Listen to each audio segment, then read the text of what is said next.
Oh, baby. Oh, baby. I am who I am. My name is my name. Welcome into another episode, another video of Shooting the Shit with Sands. With me, Hunter Sands. Follow the social media over here. Follow me all platforms, TikTok, all that shit. I gotta get on my TikToks though. Have to. Anyways, we're doing the power rankings of the 10 man today. A lot of discussion has been had with me, myself, and I in my room. A lot of bad weeks this week. A lot of terrible weeks. A lot of people who don't deserve wins that got wins. You put up 100 points in a 10-man full point PPR league. You don't deserve a win. You don't. You don't deserve shit. But with that being said, let's get into the power rankings, baby. What is up, everybody? We have a guest today. Young Rusif. Look at Rue. Big dog chilling. Scared as shit of the lawnmowers that are outside right now. So she must be by my side. As you look at my dog instead of me, just know these rankings are fair. They are not based off of how many points you scored. They are not based on if you won this week. They are based off what I saw from your players during the games. Okay, did I watch all whatever it was, 15, 16 games? No. I watched probably 8 of them, though. I got 3 screens in this bitch. Okay, I got 3 screens in this motherfucker. Red zone, real game, other real game. Okay, I watch the games. I write down the data. I do the research. So these are the real rankings as I was trolling with my team to start out week 1. As you can tell, my receivers are pretty fucking good. Will they do it every week, Hunter? What? Will they do it every week, relying on your receivers? In the worst week of passing in 20 years, the least amount of touchdown passes thrown in the last 10 years in 1 week,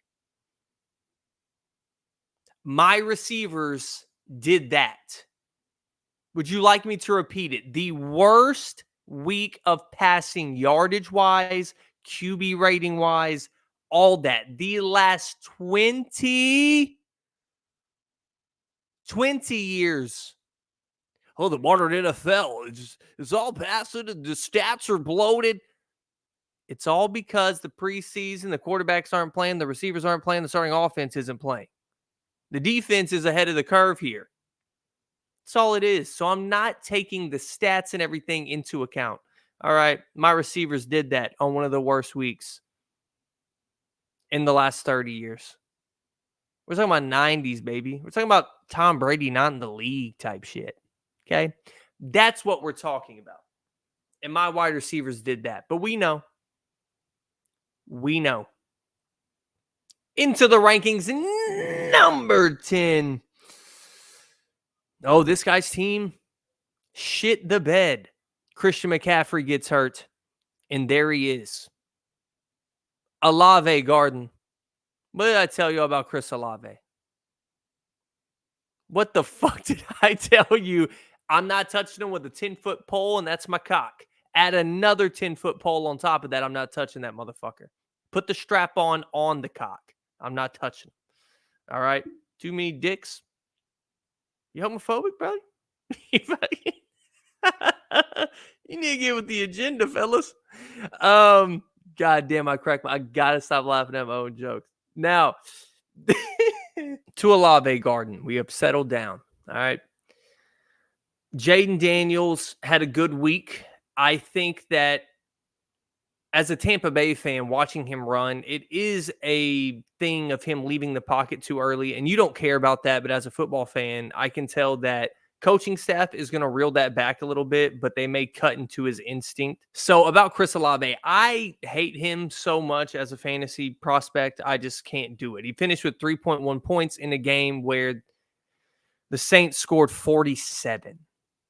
So that is going to be one of the ones where I go, this should have been the game where you look back during the season and remembered when times were good, right? That's probably his most disappointing play of the week, other than Joe Burrow. Now, with Michael Pittman, I told you I wasn't a fan of him. I don't think Chris Olave is going to end wide receiver 85.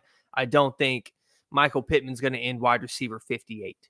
Okay, so that's one thing. With the DK Metcalf part of this, the only thing I would say is he's going against Patrick Surtain. Once again, these offenses aren't going to look good for another week, and it may be next week or this week when they come out popping in week 2, but they're not going to look good for a couple weeks, in my opinion. Okay, they're just not. And yeah, with his team, I just don't. These are the things I'm overreacting to with players on his team that I will not take back at the end of the season. This is my take on these guys. Devon Chain's already hurt. That was my issue with him from the get-go, right?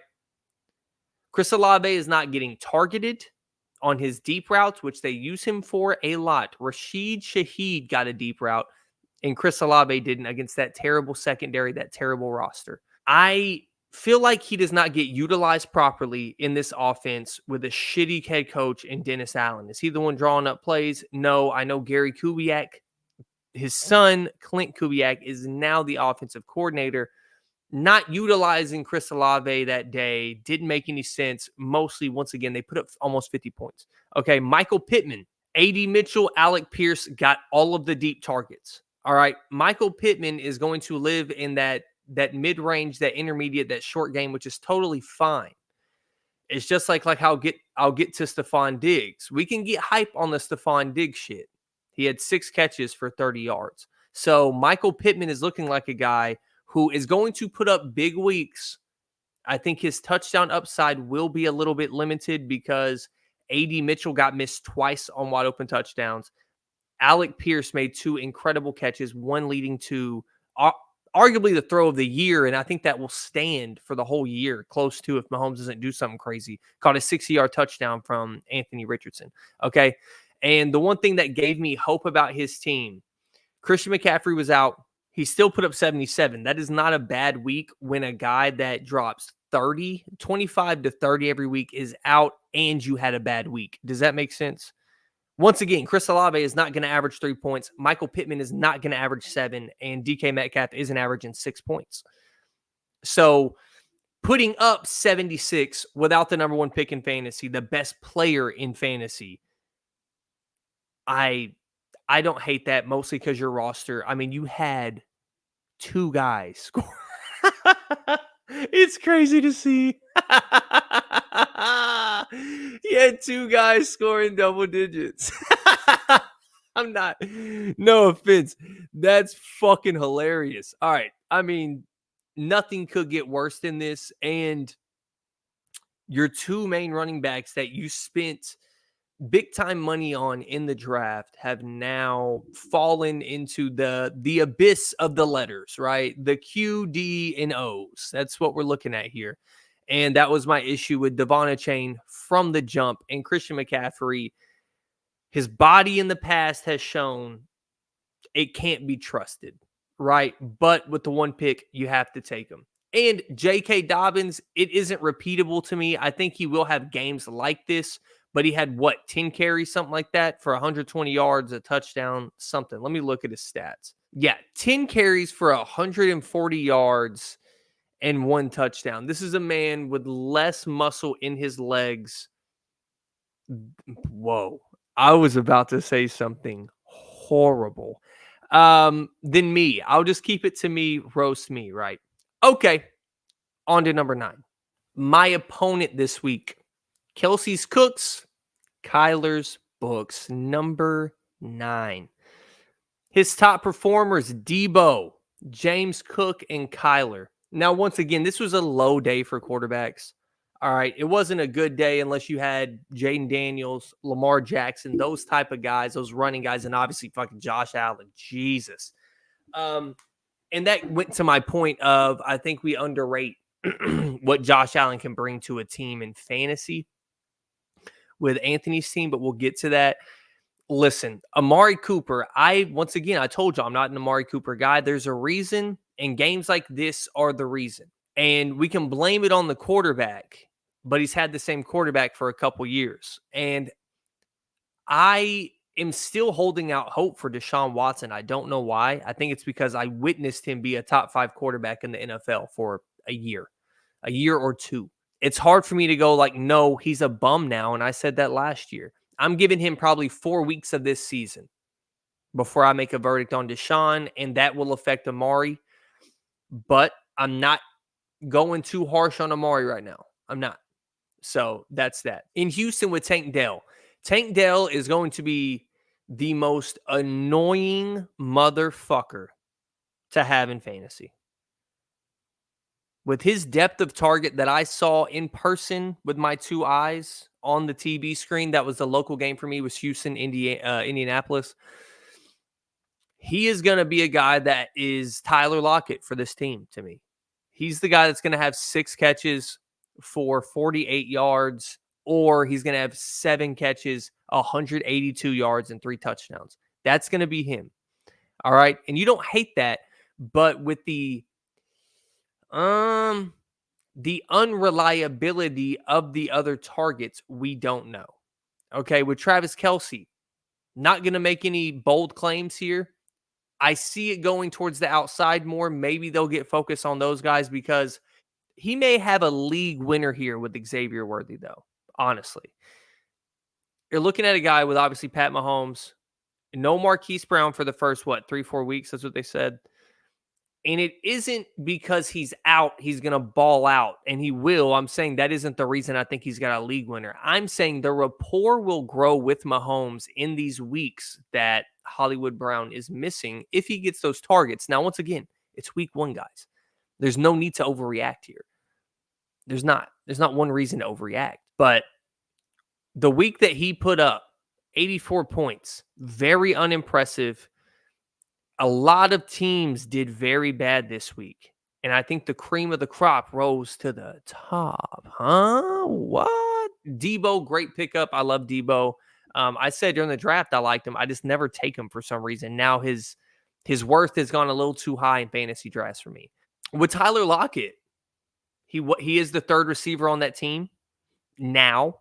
And he was going against the 3rd corner, 2nd corner of the Denver Broncos. He's going to get targets in that situation. I still don't believe in his body, and I still don't believe in him being more significant in this offense than a JSN, a Jackson Smith and Jigba, or a DK Metcalf. All right. And Zeke, I told y'all this last year, why not to draft Tony Pollard?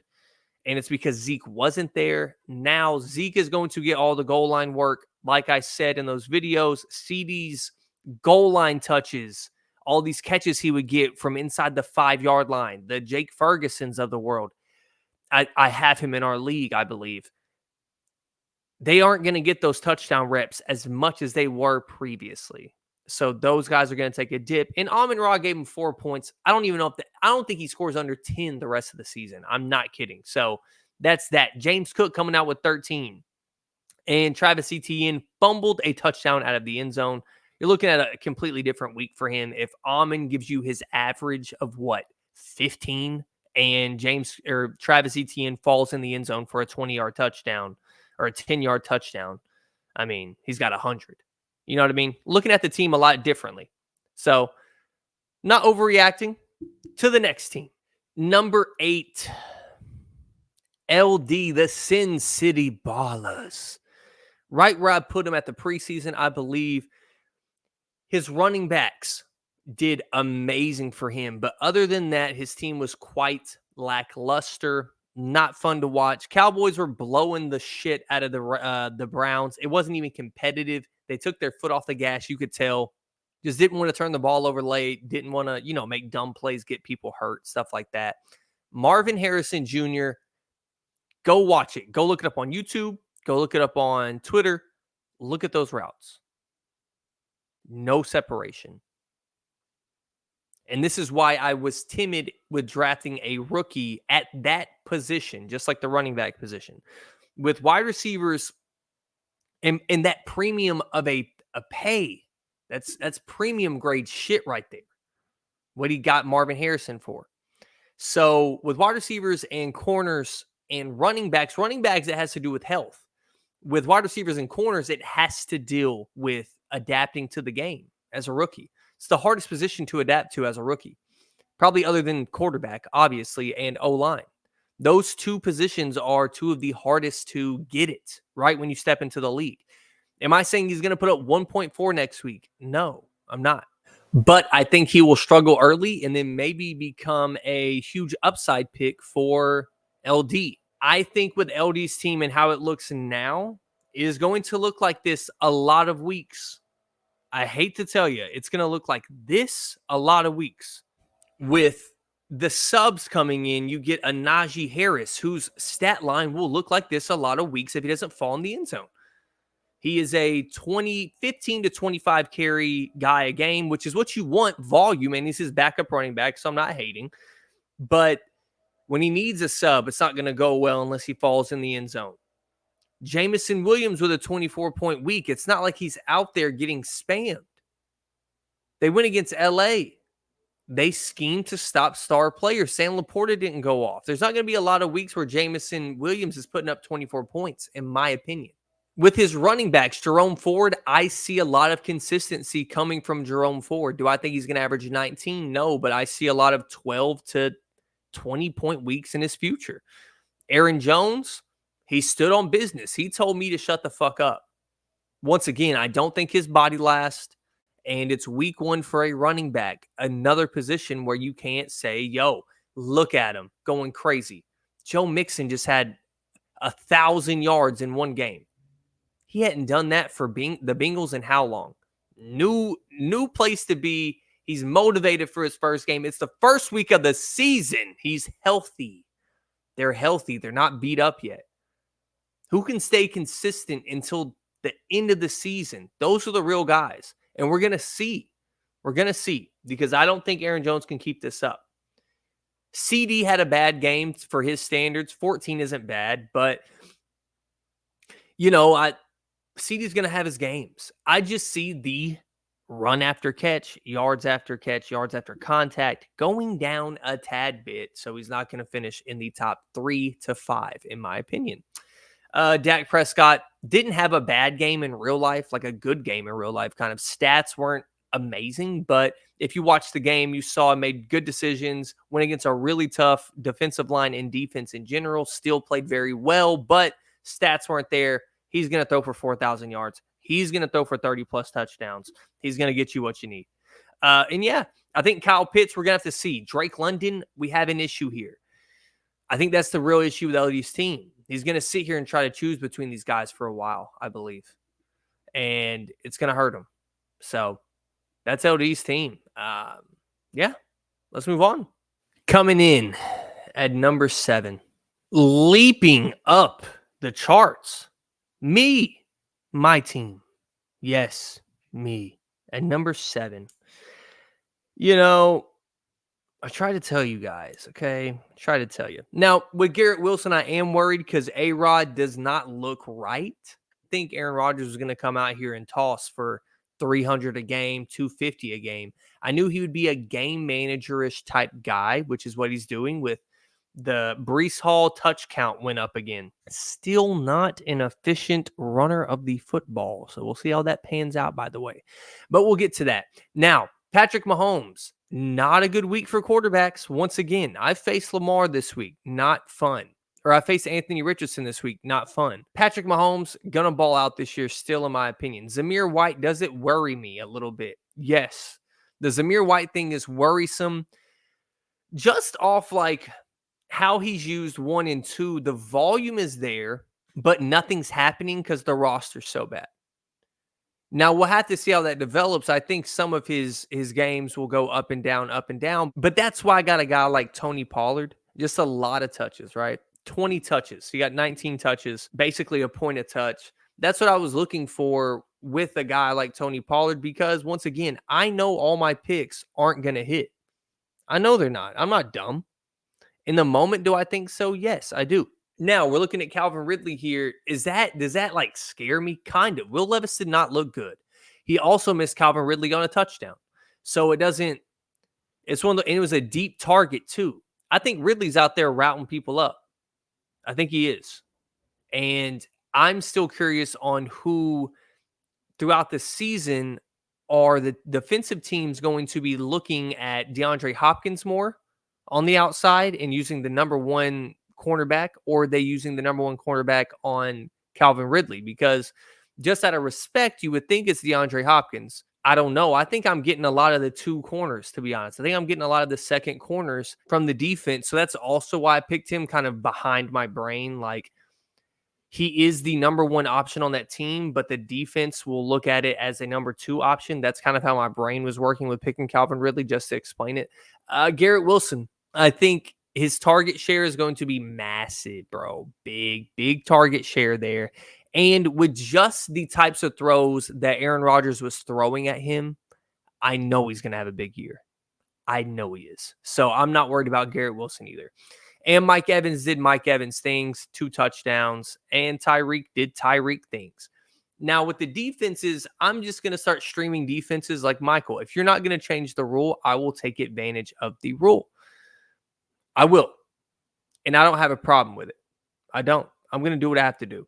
So there's that. I think I'm going to go up the leaderboard. I will. Brian Robinson showed up against one of the best defenses in the league. His quarterback ran for almost 100 yards, and he still ended up with 18 points. 18 points on 15 touches. Just remember that. 18 points, 15 touches. I promise you those touches are going to go up. Promise you. This week, he will have more than 18 touches. This week, he will. Promise. He'll have more than 18 touches this week. Okay, on to number 6. We have Chase Bank, Andy Mesa. And he's coming off a spectacular week. I believe he scored the second most in the league. Whatever it was, he was top 4 with me. Now, the real issue here, okay, let's look through the bench. Nothing on the bench to give me hope about DeAndre Swift. Now, you could start Tyjae Spears. It's obvious Tony Pollard has the boatload of the work, like I thought that would happen. But with DeAndre Swift, I don't see how he's going to make up for lost ground. With DeAndre Swift, your quarterback threw for 90 yards, bro. Didn't even get to 100 yards. You only got 5 points. And you scored 24 points in the game. I know there's a lot of picks and a lot of weird possessions for them with their defense, and that was another talking point. Andy, with an average defense of, let's say, 8 to 10, puts up 120, puts up an average week. He does. And that's with Chris Godwin getting his touchdowns. And I think Chris Godwin is a great pick. I said that on draft day. As your wide receiver 2 here for a couple weeks, what are we looking at? Because who are you putting in at wide receiver 3? Jaden Reed with no Jordan Love? Roma Dunze with a quarterback who is obviously in question. And he didn't show anything the first game he had because he's a rookie as well at wide receiver. You're going to put Brock Bowers in there? You're going to put Rico in the flex, take out Ramondre? Can't do that. Put Ramondre in the RB2 and then take out DeAndre and then put in who? That's my issue here with Andy's team. It's not lack of depth. It's shitty injuries that happen to be situational. And his running back room outside of Josh Jacobs, Ramondre put up 20. I can't shit on it yet, but I'm going to shit on it right now, right? Can't shit on it yet, but I'll shit on it right now. You get what I'm saying? Like, I can't just completely let go and be like, nah, team trash. I don't see Ramondre doing that again, man. Jacoby Brissett is going to put up a good 4-week fight here. He is. It's what he does. It's what he does. But against a team in Cincinnati that literally could not do shit on offense, couldn't do a fucking thing, they put up 16 points. I don't know how Ramondre finds 21 points out of the sky like that again. So that's my thing with Andy's team. It's really injury-based.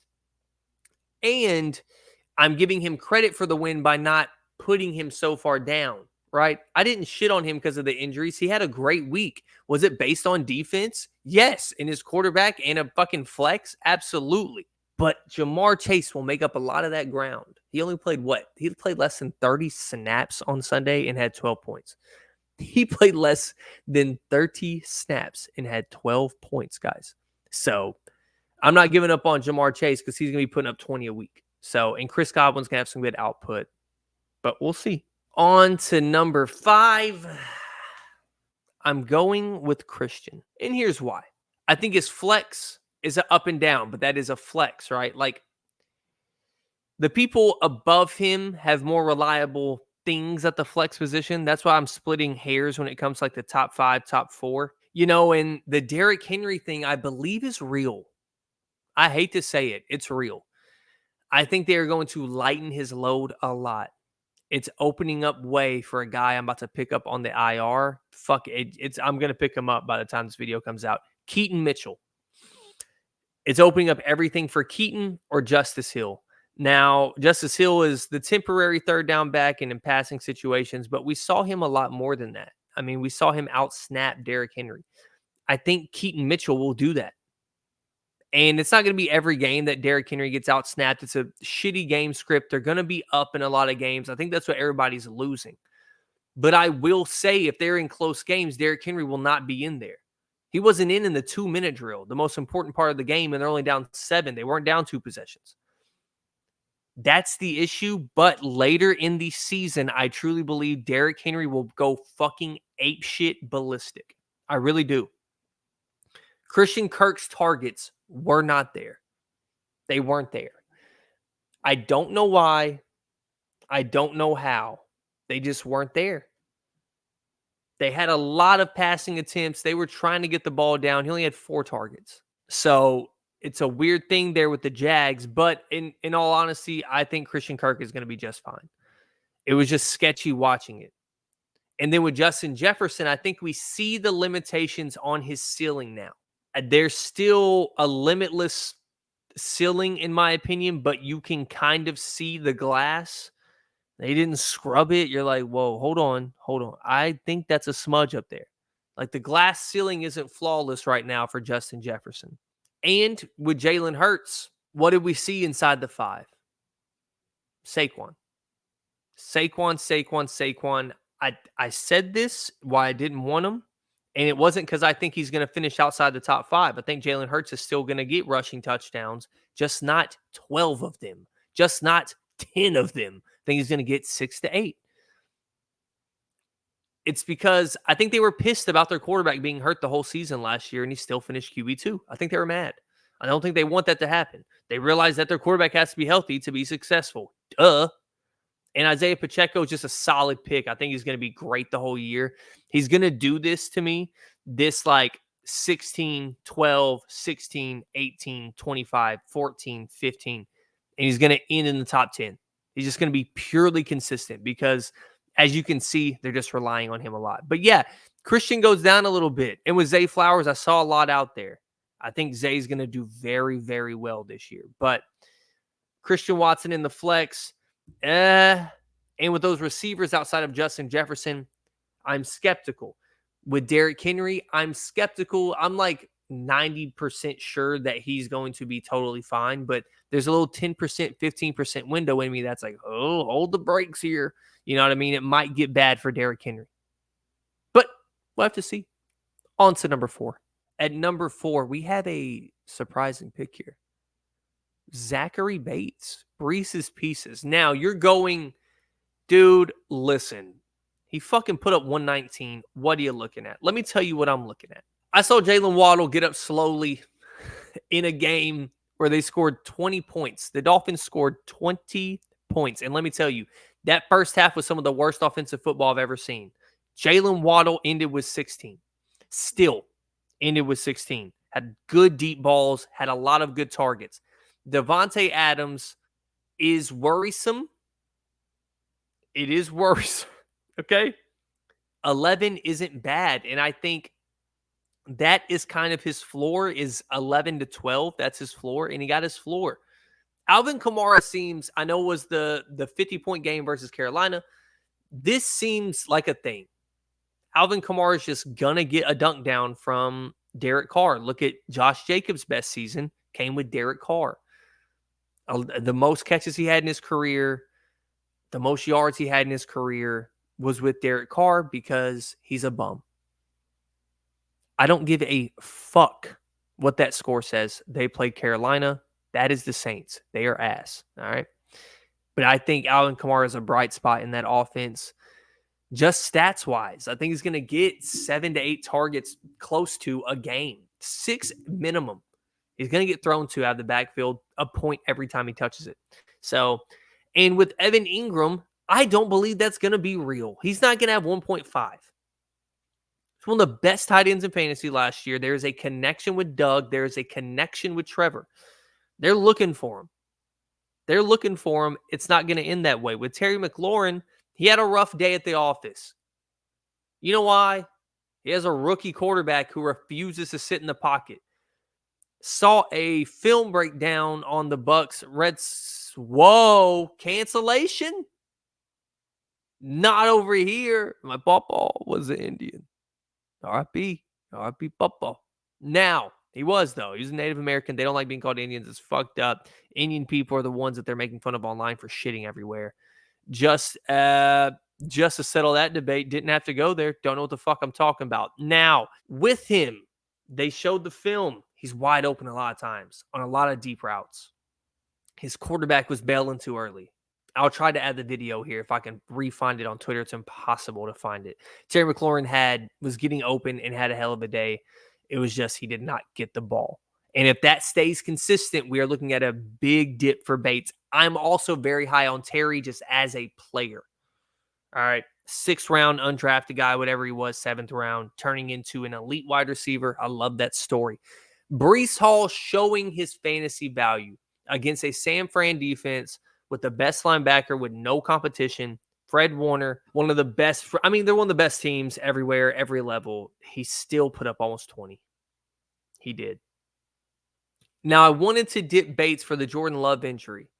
But since quarterback is very replaceable and he can go get somebody, I did not even see who he got. I'm basing it off week 1. I think he can just sub him in and get 15. That's all he needs right here, 15.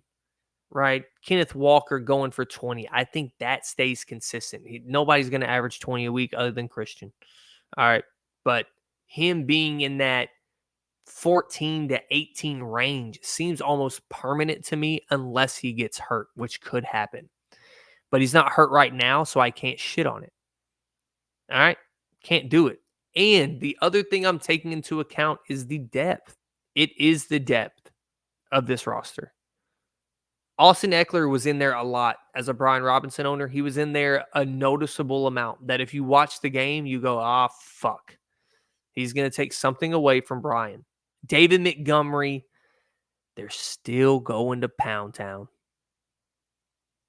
And you can sit here and go, well, without that last play touchdown, I look at it the complete opposite. They wrote him the whole drive of overtime. That is trust. That is, we want the ball in this guy's hands in clutch moments. I'm not saying they don't want it in Jahmyr Gibbs' hands, but in that scenario, defense was worn down. You're tired. We're running our fucking brick wall up the middle. And that's what they did. And if Bates gets an injury to Kenneth Walker, guess what? Pop in David Montgomery, you're getting 10 to 20. Yeah, so with Bates' team, I'm really high on him just because of the balance. I told y'all when I saw Bates' team, he has balance. I think Bates has 2 top 10 running backs, top 10 to 15 running backs. I think he has 3 guys that finish in the top 20 at wide receiver. I think he has a top 5 tight end. I should say he has 3 top 20 running backs and 3 top 20 wide receivers. And defense, you can run that through whatever. And with quarterback, that's something that can put you over the top.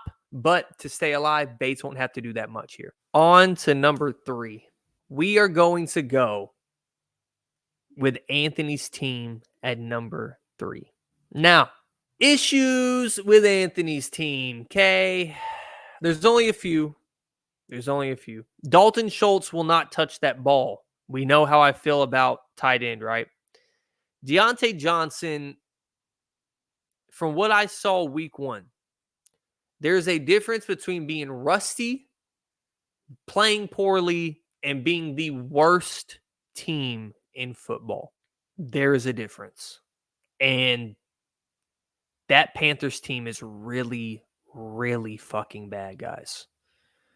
That is the worst team in football by far. I think Bryce Young has lost all his confidence. He has no swagger on the field like he did at Bama. I think Deontay is going to see a bulk of those targets still.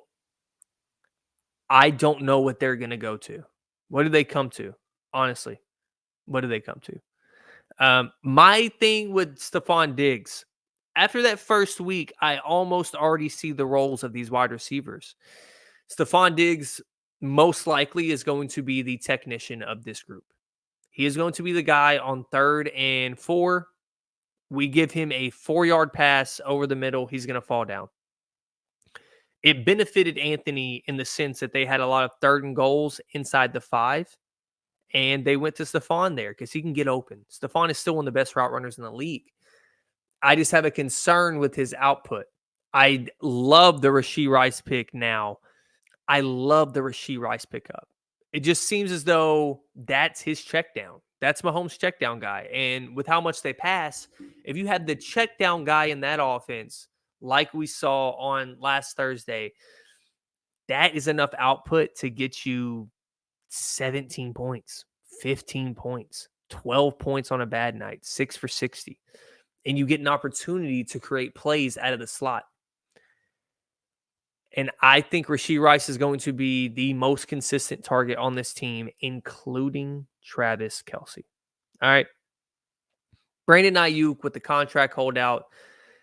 It is what it is. Looked rusty, dropped a touchdown. Can't shit on him for that. We're going to see a lot of weeks like this from Saquon, not necessarily 33 points, but you're going to see him match Jahmyr Gibbs with 17, the very least. And with Josh Allen, he may do this every week, guys. That game that he just put together, yes, they were down a lot. I continue to think that that is going to happen. I still think that's going to happen. That defense is going to struggle. Matt Milano out again. Tre'Davious White not being there anymore. Jordan Poyer going away. Like, there's a lot of things there that are missing. Just a lot of pieces missing. And I think teams are going to score a lot of points. And Josh will come back and score a lot of points. He's going to run. He's going to throw a lot of picks, but he is going to run. He is going to make plays. He is going to run in the end zone a lot. All right. So, and then the reason Anthony is so high, the depth on his roster is like baffling, right? James Conner is going to start for any other team in this league. He should have started this week for him. Don't know why Deontay Johnson was in, but when you draft him and it's set like that, you're going to keep Deontay Johnson in. Brian Thomas Jr., guys, I told y'all. He is nothing to be fucked with. This kid is going to be an amazing NFL player. And Trevor found him on a dime of a throw. And he was going against Jalen fucking Ramsey. Caught a touchdown on Jalen Ramsey. Got a DPI on Jalen Ramsey in the end zone that would have been another touchdown. I watched the entire game. He's incredible. So he is going to be a factor in Anthony's team. And Khalil Shakir coming out with 13 points.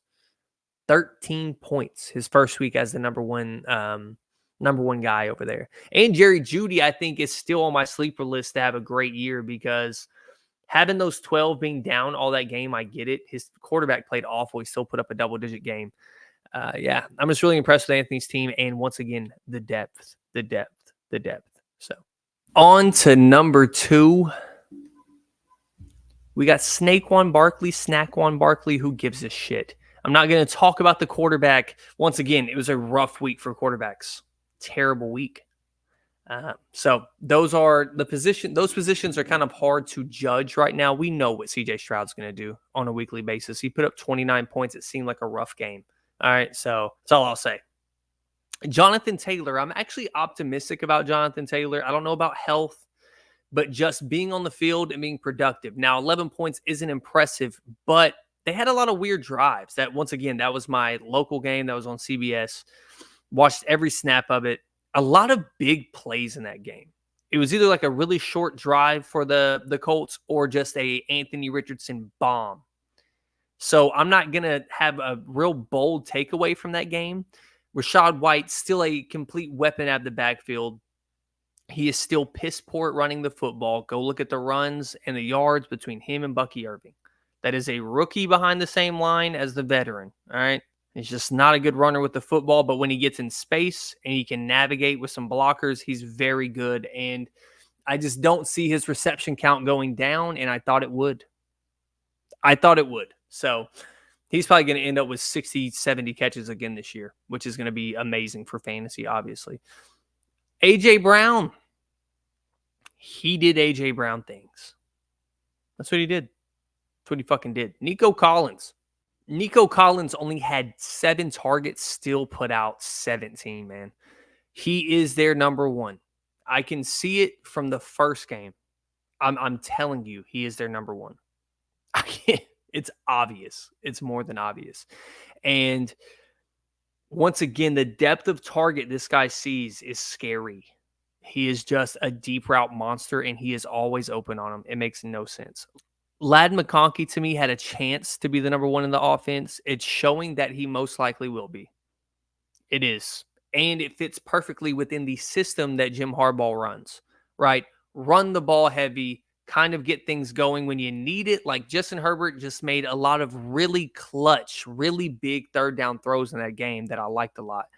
And a lot of those were to McConkey. Great route runner, can get open. Like, I like his game. I do. And there's a reason he was hyped coming out of the draft. Dalton Kincaid didn't do anything. He didn't do shit, and it was weird. They put up 34 points. He got nothing. Now, I'm not going to overreact to it. You give me another week or two of this shit where he puts up another like 5-piece, 6-piece. We can have a talk about Dalton Kincaid because he was projected to be a top 3 tight end this year, man. Legit top 3. Not knowing who the weapons were on Buffalo. Not knowing who Josh would throw to. They would go, he likes Kincaid. He's going to get the ball. Didn't happen. I already said Javonte is just a mystery man. Javonte's a mystery man, and we don't know if we even see Ladd out there if T. Higgins doesn't sit out at the beginning of the game, right? We don't know if we see Javonte out there most of the time if Ladd McConkey keeps doing this and T. Higgins stays healthy. We don't know. We don't. So I just like Justin's upside. I think he has those top 5 guys can legitimately get him, 25 some weeks, like at their max, 25. And on average, they're going to give him this. Nico is going to give him 14 to 20. A.J. Brown's going to give him 14 to 20, like all the way up. So with that, the other guys just have to show up and do something. All right. On to the number 1 team. We know who it is. My opponent last week, Michael Binky. And I don't dick ride Mike, deadass. I try to tear him down. He's one of my best friends. So I have to just tear him down inch by inch by inch. And it's not going to work if I try this week. Do I think Joe Mixon is going to have 57 rushing yards? Isn't that what he had? Something like that? No, I don't. I do think he is. It's looking like they're going to have a better season running the ball, though. It looks like people went, okay, we're going to stop CJ Stroud instead of stopping the run. And they didn't do either. They didn't do either of those things. So it didn't turn out well for me. But once again, I'm not going to overreact to the week 1 shit. I'm just not. Bijan didn't score a touchdown, had 16. This is the deadly part of Anthony Richardson as well. 9 completions. 9 completions, 2 touchdowns, 212 yards, 6 rushes for 56 yards and a tug.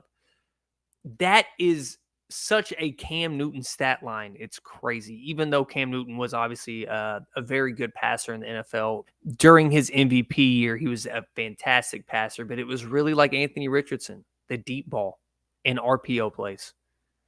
And if you're looking at a Michael Pittman Jr. and you want him to be successful and you have this crazy projection for him, 19 passes is not going to do it for him. All right. Devontae Smith showed up 15. I think that's going to be more consistent. Malik Neighbors with only 12 points. And I told y'all, worry about the quarterback. I don't know what to think of that. I'm just going to let Malik do that. He did better than most rookies this week, so I'm going to let him have that. This is where Michael becomes the number 1 team. Cooper Kupp. Racist Stafford is so back. It's so frustrating just watching because you see 10 on the screen, right? He could be far left. They zoom in a little bit. You don't see him. Right when Stafford's eyes look that way, it doesn't matter if there's 3 wide receivers over there. Right when his eyes go left, you're like, fuck. That was me. That was me. And it was already over at that point. But at the same time, if Cooper Kupp just gives me, I don't know, 14 instead of 32, we're looking at what? What's the math on that? That's minus 18, minus 18, looking at 138, 136, I should say. So I would have been within 4 points. And thinking of Garrett Wilson to get 16 shouldn't be crazy. But he went out and gave me 32 on my head top. So I basically went against 3 of the top performers in fantasy this week. Literally went against 3 of the top performers in fantasy. So I can't be mad that I lost. And Michael just has to be super encouraged because he did like him without, even with Puka there, he liked Cooper Kupp. I did too. Made a whole video about it. So that's just big, man. You're looking at Cooper Kupp and you have to say, like, point blank, period, he can absolutely be wide receiver 1 for the rest of the year. And maybe it got highlighted by Puka being out, but even when Puka was in the game for the short stint, he was still getting work, a lot of it. Joe Mixon, he has fallen into the top 12 every year. You can't say he can't do it again, even though I said that. You can't just like come out and say it, right? I'm just predicting it won't happen. I have to have some conviction. Bijan Robinson has a chance to be running back 1. Once again, his team scored 10 fucking points. His quarterback looked horrible. He had no touchdown, had 16. Kyron Williams, 14 points. Blake Corum, 0. 0. 0. Woo! Jordan Addison was getting a lot of work before he got hurt. Zach Moss is the one, got him a touchdown. And then the Rashid Shaheed streak route, that can happen on the bye weeks, man. It's not going to happen every week, but it seems like they want to get Rashid Shaheed involved in this offense, though. You know what I mean? Coming off a 5-target performance. He only had 3 catches, but 5 targets from Derek Carr to an outside receiver is a shit ton. All right, if you're not Devontae, that's a lot because he likes to throw tight ends a lot and running backs a lot because he's a bum. Okay. And he has Hollywood Brown still in the IR who could come back and be the number 1 for the Kansas City Chiefs, who are going to be a top 5 offense. So not a lot to discuss here. And George Kittle, 8 points. You get that every week from a tight end. You got a top 5 tight end. So, and it seemed like really the Jets weren't even tossing it around the yard like that. They kind of looked a little off and they scored 32 without Christian. And it was a really run heavy base scheme that week. You know what I mean? And that's what they really run. But a lot of times you'll see Brock go like a whole quarter with just tossing around the yard. So I'm really high on Mike's team. The upside is looking crazy. And yeah, the Puka Nacua injury has just kind of unlocked Cooper Kupp from doing 24 to going to 32. So yeah, those are the rankings. If y'all have any comments or anything, y'all let me know. Y'all let me know. I'm right here. And if you think I should switch this up somehow, include some other things, let me know. But other than that, y'all have a great day. The God is out.